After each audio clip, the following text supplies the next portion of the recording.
Jadi saya tanya dia, macam mana you boleh bagi jawapan macam tu? Dia kata, pegawai yang lain. That is your problem, not my problem. Sebab tu, Menteri Ekonomi kata, saya gunakan data yang tak betul, tak benar. Jadi saya juga ingin memperbetulkan sedikit dakwaan bahawa pembangunan padu melibatkan perbelanjaan sebanyak 85 juta ringgit. Aitam selalu sebut ini dalam TikTok dia dan sebagainya. Saya semalam sebelum tidur, saya rujuk banyak kali. Itu juga. Konotasi ialah, saya berbohong. Tetapi, apabila menteri menjawab, saya terus buka handphone saya tengok internet. Terus keluar.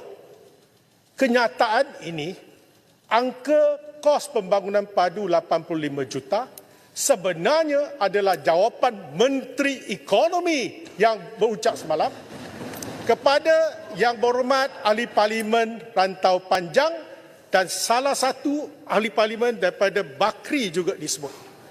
Dan ianya, kejap, biar saya habiskan. Ini soal saya kan, integriti saya.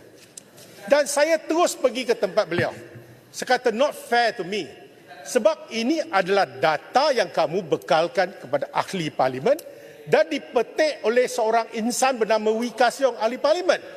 Takkan penyataan penyata rasmi dalam Dewan ni pun saya silap. Jadi saya tanya dia, macam mana you boleh bagi jawapan macam tu? Dia kata, pegawai yang lain. That is your problem, not my problem. Sebab tu saya minta Tan Sri, saya hari ini bukan berhasrat untuk merujuk beliau ke jawatankuasa. Tidak. Saya tahu. Saya ni orang baik. Saya cuma beritahu, kalaulah saya... Saya nak dengar, kalau you all bising, macam mana nak dengar? Kejap. Tolong diam. Okey. Yang lain, diam. Okey. Selepas jawapan itu diberikan secara bertulis atas soalan lisan kepada Rantau Panjang, ianya telah dilaporkan di Edge, The Star, Xinjiu, China Press. 1 minit saya dapat semua ni. Dan saya pun terkilan. Suara Keadilan pun laporkan 85 juta dengan gambar menteri. Saya amat sedih semalam. Bila saya dengar saya yang bagi data yang tak betul, takkan saya timbalan Presiden PKR. Ini dilaporkan dalam portal sendiri.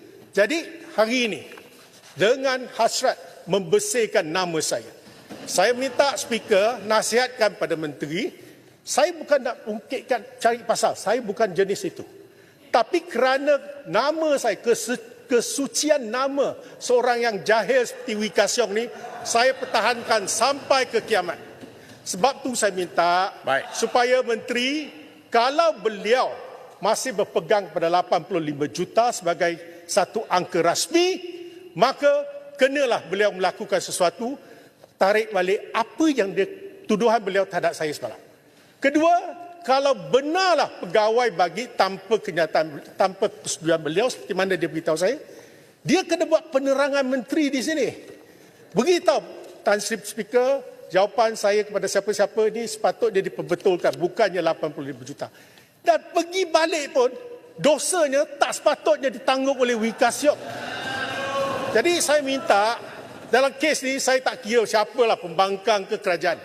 Saya tegur, kerana saya rasa sudah 20 tahun duduk dalam Dewan ini. Saya nak kemuliaan Dewan ni, jangan nama saya tercalar. Esok saya pencen, cucu cicit saya akan persoalkan saya. Kerana saya tak membersihkan nama saya.